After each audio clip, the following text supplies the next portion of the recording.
So welcome you all in this class. Today we will discuss about social change under course number AEXT 5111.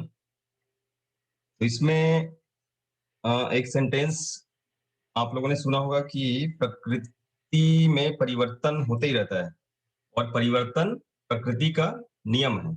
हम जितने भी individuals हैं हमें भी कुछ ना कुछ आए दिन अगर हम बात करें तो कुछ ना कुछ चेंजेस देखने को मिलता है और इसी को अगर एज ए होल हम देखें तो पूरी की पूरी जो हमारी सोसाइटी है उसमें भी बदलाव हमको देखने को मिलता है। यही क्या है, सोशल चेंज है।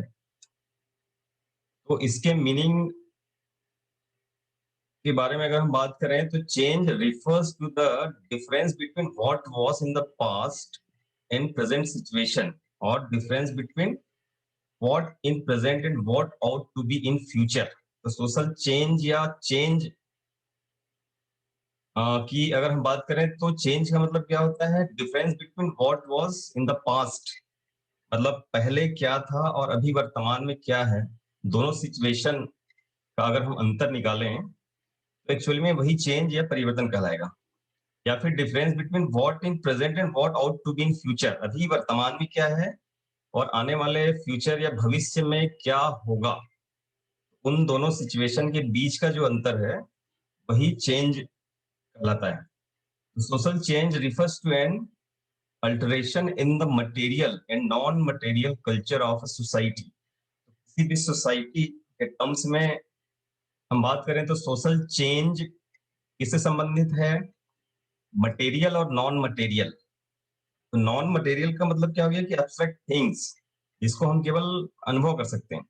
और मटेरियल थिंग्स का मतलब क्या हो गया कि जो जो चीजें हैं, जो वस्तुएं हम यूज करते हैं, उन वस्तुओं के यूज में भी दिन ब दिन हम बदलाव करते रहते हैं, तो वो सब मटेरियल चेंज के अंतर्गत आएगा। और नॉन मटेरियल चेंज मतलब कि हमारे जो बिहेवियरल चेंजेस वगैरह जो होते हैं, हमारे एटीट्यूड वगैरह में जो चेंज होगा, हमारे स्किल में जो चेंज होगा और उस चेंज का प्रभाव हमारी सोसाइटी पे पड़ेगा, तो वो सब नॉन मटेरियल चेंज कहलाएंगे। It refers to change that occur in human interactions and interrelations, the structure and functioning of a social system. ठीक है ना। दूसरे शब्दों में इसको हम क्या बोल सकते हैं कि ये जो परिवर्तन है, सामाजिक परिवर्तन, that occurs in human interactions, मतलब कि मानवीय संबंधों, उनके अंतर संबंधों तथा सामाजिक संरचना तथा साथ ही साथ सामाजिक कार्य प्रणाली में परिवर्तन को दर्शाता है। ठीक है ना। ये सब सामाजिक परिवर्तन के अंतर्गत आता है। यहाँ पे जो पॉइंट्स आपको दिए हुए हैं, ये पॉइंट्स आपको दिखा रहा है कि किसी भी सोशल सिस्टम के किन किन चीजों में बदलाव आता है और उन बदलावों को ही हम सोशल चेंज का नाम देते हैं, सामाजिक परिवर्तन का नाम देते हैं। तो सबसे पहला है कि द रोल्स इंडिविजुअल्स परफॉर्म, मतलब किसी भी सोसाइटी के मेंबर के रूप में कोई भी इंडिविजुअल का जो भी कार्य होता है, तो उन कार्यों में भी दिन ब दिन बदलाव देखे जाते हैं। ठीक है ना। वैल्यूज एंड नॉर्म्स, वैल्यूज का मतलब क्या होता है, वैल्यूज का मतलब है कि बिलीव्स, मतलब एक विश्वास, और वही विश्वास हमको कोई ना कोई काम करने के लिए मोटिवेट करता है, उसको हम वैल्यूज बोलते हैं। तो ये वैल्यूज हमारी अवस्था के अनुसार भी चेंजेस होते रहते हैं। नॉर्म्स का मतलब क्या होगी कि रूल्स एंड रेगुलेशंस जो भी हमारे सोसाइटी में फॉलो किए जा रहे हैं, वो भी कुछ दिनों के बाद उसमें भी बदलाव देखा जाता है। सोशल स्ट्रक्चर एंड इंस्टीट्यूशंस, सामाजिक संरचना जो है, plus social institutions. Social institutions का मतलब क्या होगा, जैसे कि फैमिली, फैमिली एक सोशल इंस्टीट्यूशन है, मैरिज एक सोशल इंस्टीट्यूशन है। फैमिली की अगर हम बात करें तो मान लो ज्वाइंट फैमिली है, तो आगे चल के उसमें डिवीजन होगा, तो वो चार हो सकता है कि न्यूक्लियर फैमिली में चेंज हो जाए। इस प्रकार के बदलाव भी देखे जाते हैं इंस्टीट्यूशंस में। मैरिज का मतलब क्या हुआ कि दो फैमिलीज का एक मिलन है। सोशल रिलेशनशिप एमंग पीपल, लोगों के बीच में जो आपसी संबंध है, इसमें भी बदलाव देखने को मिलता है। पैटर्न ऑफ सोशल इंटरेक्शंस, ठीक है ना, जो भी जिन भी लोगों के साथ हमारा संबंध है या वार्तालाप है, उसकी पद्धतियों में भी चेंज देखने को मिलता है। Functions performed by different groups and institutions, ठीक है ना। तो जो भी गाँव में या सोसाइटी में समूह पाए जाते हैं अलग-अलग प्रकार के, और उनके जो भी कार्य होते हैं, उन कार्यों में भी कुछ समय के बाद बदलाव देखने को मिलता है। इंस्टीट्यूशंस, रूरल इंस्टीट्यूशंस बहुत सारे हैं। तो उन सारे इंस्टीट्यूशंस या संस्थाओं में भी कुछ समय के बाद बदलाव देखने को मिलता है। तो ये सारे मिल के जो यहाँ पे आपको 6 पॉइंट्स दिख रहे हैं, एज़ अ होल ही आपका क्या है, सोशल चेंज है, सामाजिक परिवर्तन है। ठीक है ना? अब हम इसको परिभाषित करने की बात करते हैं। तो according to Shankar Rao, any alteration, differences or modification that takes place in a situation or in an object through time can be called change। तो इसको हिंदी में हम क्या बोल सकते हैं? समय के साथ किसी वस्तु परिस्थिति में किसी भी प्रकार का बदलाव, अंतर या रूपांतरण को परिवर्तन कहते हैं। सामाजिक परिवर्तन शब्द का प्रयोग मानवीय अंतः क्रियाओं और संबंधों के संदर्भ में परिवर्तन हेतु किया जाता है। इस प्रकार सामाजिक परिवर्तन का अर्थ निश्चित रूप से सामाजिक संबंधों की व्यवस्था में परिवर्तन से है। और यहाँ पे सेकंड डेफिनेशन आप लोग देख रहे हैं, according to Jones, the term social change is used to describe variations in और modifications of any aspect of social processes, social patterns, social interaction और सोशल ऑर्गेनाइजेशन। इसको हिंदी में हम परिभाषित कर सकते हैं कि सामाजिक परिवर्तन शब्द को सामाजिक संगठन, सामाजिक अंतःक्रिया, सामाजिक तौर तरीके, सामाजिक प्रक्रिया के किसी संदर्भ में रूपांतरण के लिए या विभिन्नता के वर्णन हेतु प्रयोग किया जाता है। और वैसे according to Koenig, social change refers to the modifications which occur in the patterns of people। सामाजिक परिवर्तन का आशय लोगों के जीवन के तौर तरीकों में होने वाले रूपांतरण से है। तो इस प्रकार से सामाजिक परिवर्तन को परिभाषित किया जा सकता है। काइंड्स ऑफ सोशल चेंज या सामाजिक परिवर्तन कितने प्रकार से होता है? ये 4 प्रकार का होता है। सबसे पहला है आपका प्लान्ड चेंज। प्लान्ड चेंज का मतलब क्या हुआ कि जो हम नियोजित परिवर्तन करते हैं, प्लानिंग के साथ जो समाज में परिवर्तन देखने को मिलता है, वो प्लान्ड चेंज के अंतर्गत आता है। तो प्लान्ड चेंज के अंतर्गत क्या होगी, गवर्नमेंट की जो स्कीम्स वगैरह है, वो स्कीम्स किसी एक पर्टिकुलर ऑब्जेक्टिव को अचीव करने के लिए लाए जाते हैं। जैसे इंफ्रास्ट्रक्चरल डेवलपमेंट के अंतर्गत अगर मान लो किसी गांव में स्कूल्स वगैरह खोले जा रहे हैं, तो वहाँ एजुकेशन का जो स्तर है उसको बढ़ाने की बात होगी। तो ये सब प्लान्ड चेंज है। योजना के तहत उस प्रकार का चेंज सोसाइटी में लाया जाए। अनप्लान्ड चेंज का मतलब क्या हो गया?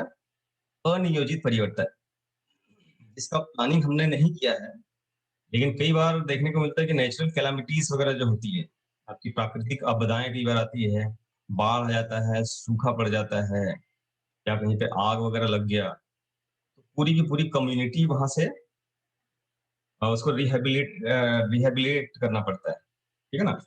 मतलब उनको एक स्थान से दूसरे स्थान तक स्थानांतरित करना पड़ता है। तो इस प्रकार के भी चेंजेस देखने को मिलता है। तो ये सब चेंज क्या है, अनप्लान्ड है, हमारी योजना में नहीं है, लेकिन ऐसे अगर आपदाएं आ जाए तो ये चेंज हो जाता है। कॉन्शियस चेंज का मतलब क्या हुआ? चेतन या हमारी जानकारी के अंदर जो चेंज हो रहे हैं, मतलब जो भी बदलाव हमें या हमारी सोसाइटी में हो रही है, वो हमारी जानकारी में है कि इस प्रकार के बदलाव हो रहे हैं, कॉन्शियस चेंज कहलाएगा। और अनकॉन्शियस चेंज मतलब अचेतन परिवर्तन, मतलब कि कुछ बदलाव ऐसे हो जाते हैं जो हमको नहीं पता या हमारी सोसाइटी में अनुभव नहीं कर पाते हम, लेकिन कोई दूसरी सोसाइटी का व्यक्ति है या दूसरा व्यक्ति हमें क्या बदलाव हुआ है उसको हमको बताता है, तब हमें एहसास होता है कि इस प्रकार के चेंजेस हुए हैं।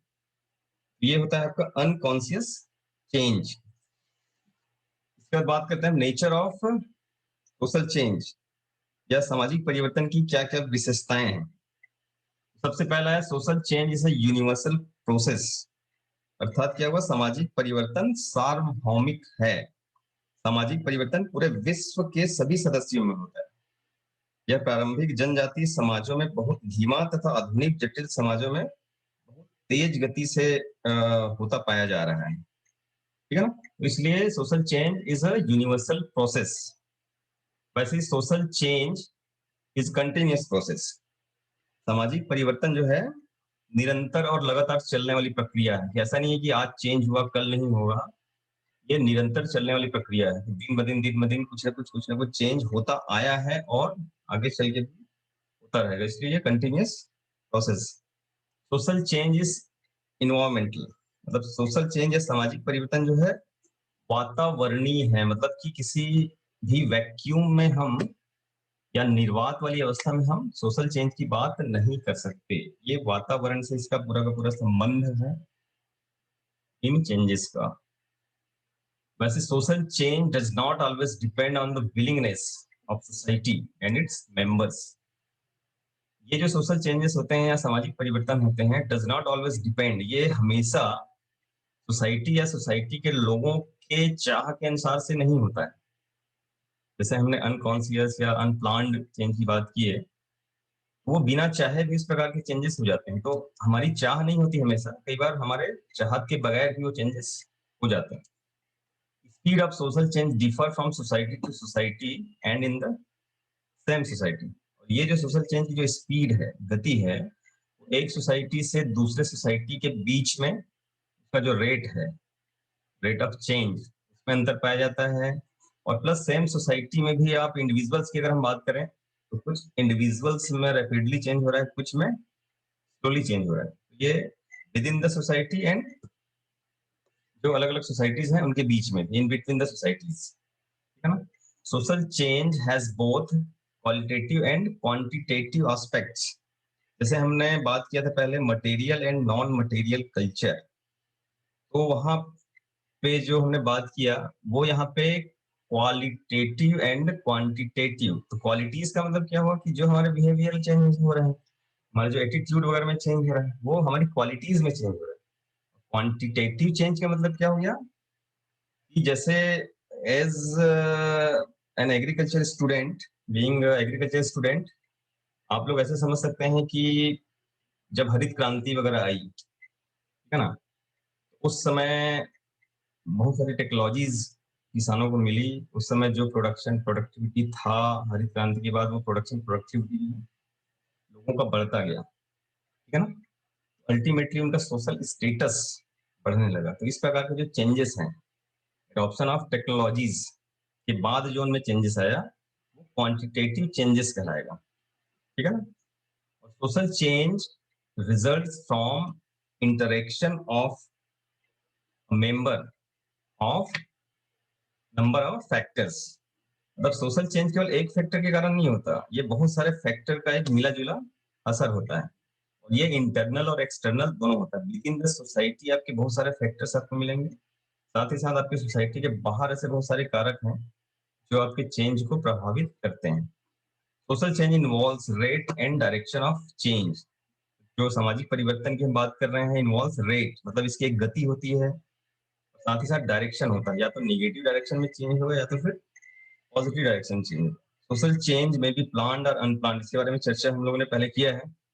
योजनाबद्ध तरीके से परिवर्तन और गैर योजनाबद्ध तरीके से, ठीक है ना। सोशल चेंज में भी कॉन्शियस और अनकॉन्शियस, इसके बारे में भी हम लोग चर्चा कर चुके हैं, ठीक है ना। अब बात करते हैं factors of social change. Social change के या सामाजिक परिवर्तन के विभिन्न कारक कौन कौन से हैं। इसमें सबसे पहला आप लोग देख रहे हैं द फिजिकल इन्वायरमेंट, मतलब क्या होगा सामाजिक परिवर्तन के भौतिक कारक। इसके अंतर्गत क्या है कि physical factors also known as geographical factors include all conditions of natural environment, namely climate, earth, surface, water, season, storm, earthquakes that are permanent and independent of human existence. Physical environment या फिर भौगोलिक कारण या भौतिक कारण के अंतर्गत क्या होगा, जो इन्वायरमेंटल है, ठीक है ना। अर्थक्वेक वगैरह आ गया, जैसे मैंने पहले बताया, ठीक है, कहीं पे बाढ़ वगैरह आ गई, ठीक है ना, कहीं पे सूखा वगैरह आ गया। सीजनल चेंजेस कई बार होता है, क्लाइमेट चेंज की वजह से भी बहुत सारे परिवर्तन देखने को मिल रहा है। तो ये क्या कहलाएगा, फिजिकल इन्वायरमेंट। और दूसरा है आपका कल्चरल फैक्टर। कल्चरल फैक्टर का मतलब सांस्कृतिक कारक। The main cause of social change is the cultural factor. है ना? तो ये सांस्कृतिक कारक जो है वो मुख्य कारण कहलाता है सोशल चेंज का। चेंजेस इन द कल्चर और accompanied by social changes. Culture gives speed and direction of social change and determines the limit beyond which social change cannot occur. मतलब कि व्यक्ति की संस्कृति में जो बदलाव आते जाता है, उनके खान-पान, पहनावे, उनके रहन-सहन में जो बदलाव आएगा, ठीक है ना? क्या है आपका cultural factors, population factors. Population factor में दोनों तरीके से अ, जो है प्रभावित होता है या सोशल चेंज दोनों तरीकों से देखा जाता है, चाहे पॉपुलेशन बढ़ रहा हो, चाहे पॉपुलेशन घट रहा हो। किसी स्थान पे अगर पॉपुलेशन अचानक बढ़ गया, ठीक है ना? तो भी वहाँ पे रैपिड सोशल चेंज देखने को मिलेगा। अगर मान लो कहीं पे पॉपुलेशन घट रहा है, तो उस स्थिति में भी वहाँ सामाजिक परिवर्तन देखने को मिलेगा। इसके बाद है आपका साइकोलॉजिकल फैक्टर। यहाँ पर एक विशेष बात ध्यान देने योग्य ये है कि most psychologists regard psychological factor as important element in social change। बहुत सारे जो सोशियोलॉजिस्ट हैं, मतलब सामाजिक कार्यकर्ता थे, समाज शास्त्री थे, उन लोगों ने साइकोलॉजिकल फैक्टर या फिर मनोवैज्ञानिक कारक को सबसे महत्वपूर्ण फैक्टर माना था सोशल चेंज के लिए, ठीक है ना? The cause of social change is the psychology of man himself. मतलब उनका मानना यह था कि किसी प्रकार का भी जो इंडिविजुअल में चेंज होता है और ये सारे इंडिविजुअल मिलकर एक सोसाइटी बनाते हैं, तो सोसाइटी या समाज में पूरा चेंज देखने को मिलता है।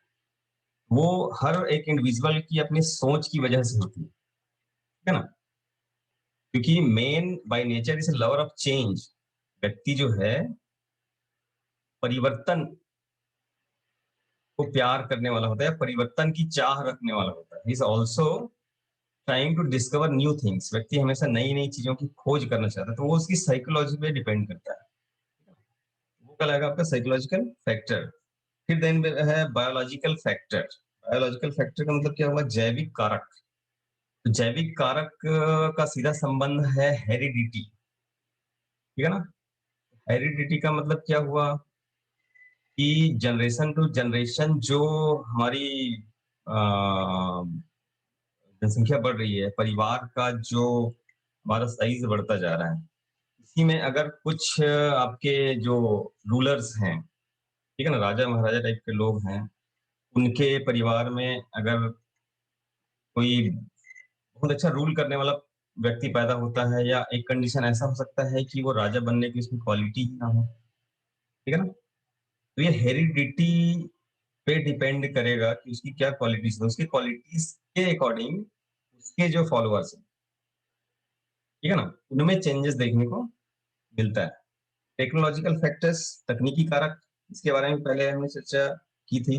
तो तकनीकी कारक का सबसे बड़ा उदाहरण हमारा एग्रीकल्चर ही हो सकता है। तो एग्रीकल्चर में जितने भी फॉर्म इम्प्लीमेंट्स वगैरह किसान अडॉप्ट करते जा रहे हैं, या जो भी नई नई टेक्नोलॉजीज आ रही है एग्रीकल्चर के फील्ड में, उसको किसान अडॉप्ट करते जा रहे हैं। अडॉप्ट करने के बाद फिर उनका जो भी प्रोडक्शन और प्रोडक्टिविटी वगैरह बढ़ रही है, ठीक है ना? तो उस वजह से जो समाज में परिवर्तन आ रहा है वो आपका तकनीकी कारक कहलाएगा सोशल चेंज का। फिर आपका infrastructural development and social change. Infrastructural development का मतलब क्या होगी? गवर्नमेंट की स्कीम्स होती है कि गांव में रोड बनाना है, स्कूल्स बनाना है, हॉस्पिटल्स बनाना है, इलेक्ट्रिसिटी की उपलब्धता वहां पे करानी है। तो ये सब कहलाता है डेवलपमेंट, विकास। तो इन सब विकास की वजह से उन गांवों में जो चेंजेस आता है, अगर रोड्स वगैरह हम बना दें तो उनकी कनेक्टिविटी शहरों से बढ़ जाती है, ठीक है ना? जो भी प्रोड्यूसेस वो पैदा कर रहे हैं उसको बाहर की मंडियों में बेचने में सक्षम हो सकते हैं, उनका इनकम बढ़ सकता है। उस वजह से भी जो समाज में चेंज आएगा वो कहलाएगा infrastructure development and social change. फिर है आपका legislation and social change. Legislation का मतलब क्या होगा? गवर्नमेंट जो भी लॉज, रूल्स और रेगुलेशंस वगैरह बनाती है, उसका सोशल चेंज पर क्या प्रभाव पड़ रहा है, ठीक है ना?